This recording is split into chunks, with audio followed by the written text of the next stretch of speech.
نحمده ونصلي على رسوله الكريم أما بعد.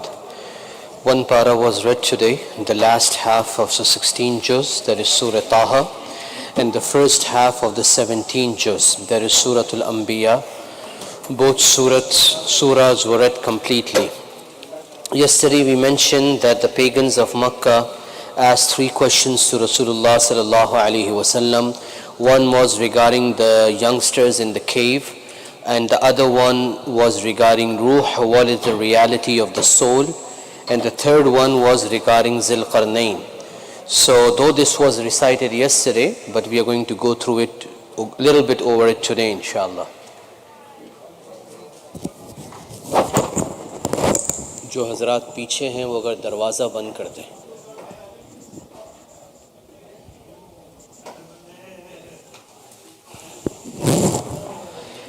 أعوذ بالله من الشيطان الرجيم. This is ayah number 83 of Surah Al-Kahf in the 16th juz. بسم الله الرحمن الرحيم. وَيَسْأَلُونَكَ عَنْ ذِي الْقَرْنَيْنِ. They ask you, meaning O Rasulullah sallallahu alayhi wasallam, they ask you about Zul Qarnayn. What should you reply to them? قُلْ, say to them, سَأَتْلُو عَلَيْكُمْ مِنْهُ ذِكْرًا. I shall now recite to you an account of him.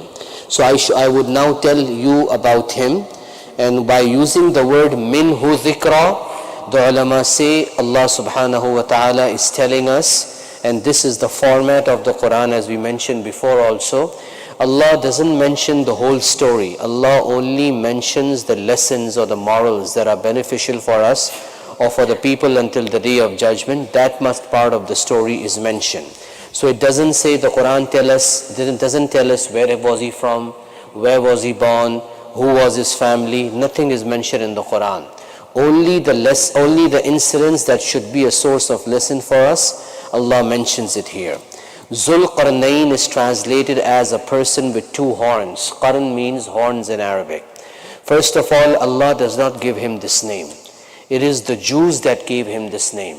Because as we mentioned yesterday, the pagans of Makkah asked them that tell us something through which we can gauge that if Rasulullah sallallahu alaihi wasallam is a true prophet or not. And they said ask him three questions. So one question was ask him who Zul Qarnayn was.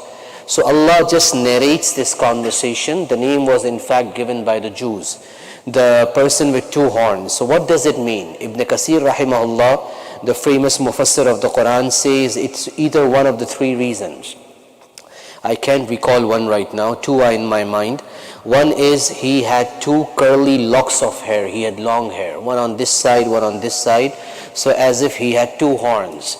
And the other opinion Imam Ibn Kasir rahimahullah mentions is he had two wounds on his head. So as if there were two horns. The third, if may Allah forgive me if I'm wrong, what I recall is since he had he ruled the east of the world also, he ruled the west also, as if he has two horns. These are the three opinions why his name was known as Zul Qarnayn, but Allah knows best what the reality is. The historians say there were four kings in the world until now that ruled the major part of the world. चार बादशाह ऐसे गुजरे हैं जिन्होंने ज़मीन के अक्सर हिस्से पे हुकूमत की है. दो काफिर गुजरे हैं, दो मुसलमान गुजरे हैं. Two were non-Muslims and two were believers. Believer, one was Zul Qarnayn.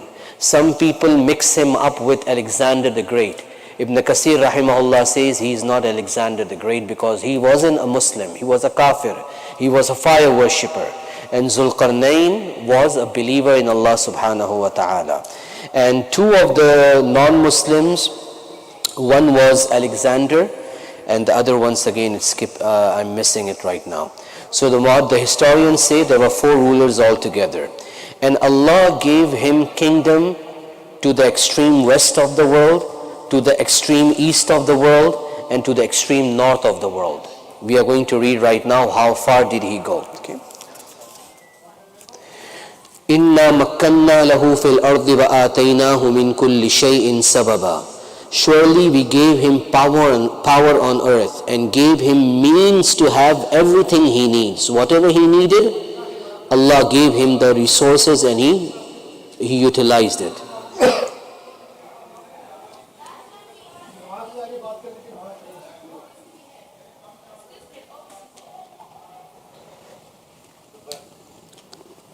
فَأَتْبَعَ سَبَبًا. So he followed a course. What does it mean he followed a course? This time فَأَتْبَعَ سَبَبًا is used 3 times.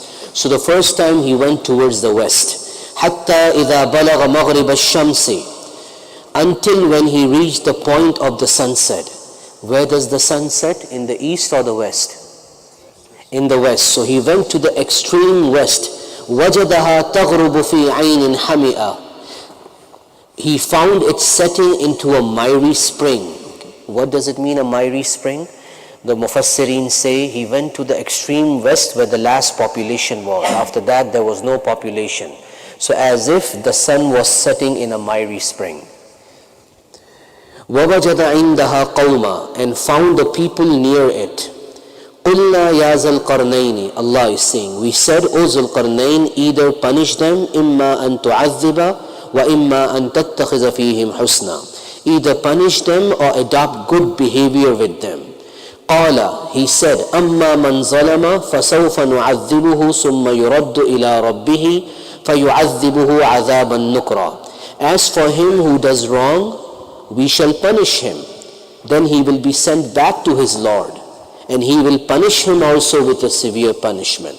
وَأَمَّا مَنْ آمَنَ وَعَمِلَ صَالِحًا. As for the one who believes and acts righteously, فَلَهُ جَزَاءً الْحُسْنَى. He will have the best life as a reward. وَسَنَقُولُ لَهُ مِنْ أَمْرِنَا يُسْرًا. And we shall speak to him politely in our directions. What does it mean? Allah gave him 2 options. When a king conquers a land, either he kills everyone or he gives them an option. So now it's 2 options. Give them an opportunity to believe in Allah. And it is hinted here by Allah subhanahu wa ta'ala that the second option is better. Give them a chance.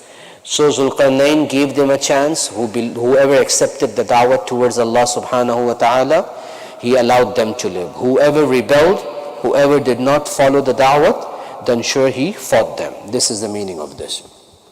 ثُمَّ أَتْبَعَ سَبَبًا. Then thereafter he followed the course, meaning towards the east of the world. حَتَّى إِذَا بَلَغَ مَطْلِعَ الشَّمْسِ. Until when he reached the point of sunrise. The sun rises from the east, so this is the extreme east. وَجَدَهَا تَطْلُعُ عَلَى قَوْمٍ. He found it rising over a people. لَمْ نَجْعَلْ لَهُم مِّن دُونِهَا سِتْرًا. For whom we did not make any shelter against it. Allah is saying we did not make any shelter against the sun for them. This means they were not living in houses.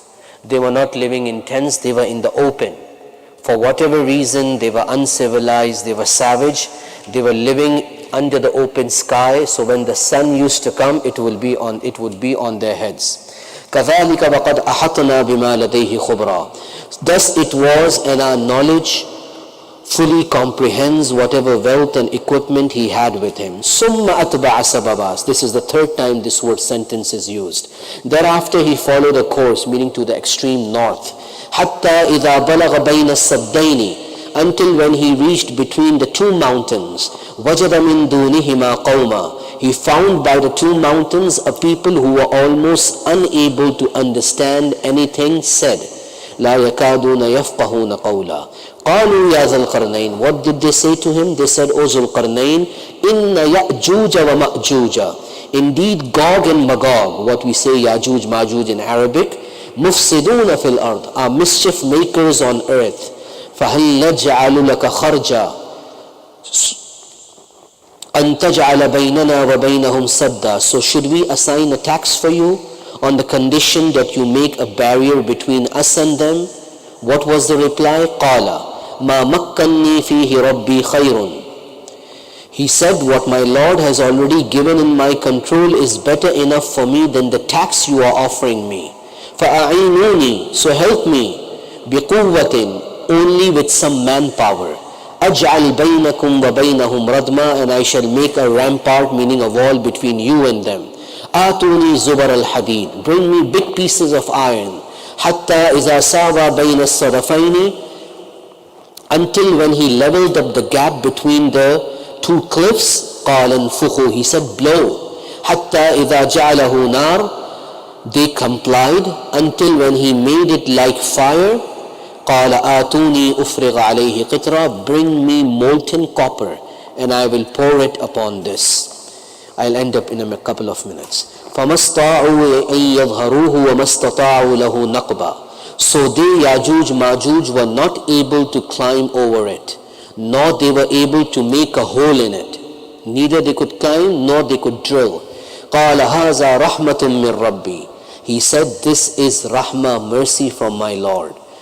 فإذا جاء وعد ربي, then when the promise of my Lord will come, جعله دكا, He will make it leveled to the ground. وكان وعد ربي حقا, the promise of my Lord is true. So he made that wall behind which Yajuj, Majuj are still contained. And as he said, when the command of Allah come, the wall will be leveled and the Yajuj, Majuj will start rolling outwards. As if there is no space on this earth, they will be so huge in numbers. And this is one of the 10 major signs of the Day of Judgment. Some of the Mufassirin have mentioned here that some people think it's the Great Wall of China that is built by Zulqarnain. So that's wrong. The ulama say it's not the Great Wall of China. Historically, many walls were built, but this is something else. Some say in Dagestan, some say in other places. Allah knows best which wall this is. So the essence of this story is Allah gave everything to Zulqarnain. Whatever he asked from Allah, Allah gave him. So when a person has a lot of power, power corrupts. But power did not corrupt Zulqarnain. He was a humane king. He dealt with his subjects in a mild manner. Okay? He was an adil ruler. He was a ruler who used to rule with justice. So this gives us an idea, no matter how much status Allah gives us, no matter how much wealth Allah gives us, no matter how much knowledge and fame Allah gives us, it should not corrupt us. But rather it should be a source of more humility and humbleness. Because everything is from Allah, nothing belongs to us. Allah has given it to us and it will return to Allah subhanahu wa ta'ala. जैसे उर्दू में कहा जाता है कि जो जितना फलदार दरख्त होता है वो उतना झुका हुआ होता है. तो जिसको अल्लाह पाक जितना दे उसको अल्लाह के सामने और मखलूक के सामने इतनी आजिज़ी करनी चाहिए. अब इतनी भी आजिज़ी नहीं करनी चाहिए कि मखलूक खा जाए उसको. बिल्कुल कहने का मकसद है कि तकब्बुर ना हो. May Allah subhanahu wa ta'ala give us the understanding of this. Ameen. Subhanallah wa bihamdih, subhanakallahumma wa bihamdik, nashhadu an la ilaha illa anta nastaghfiruka wa natubu ilayk.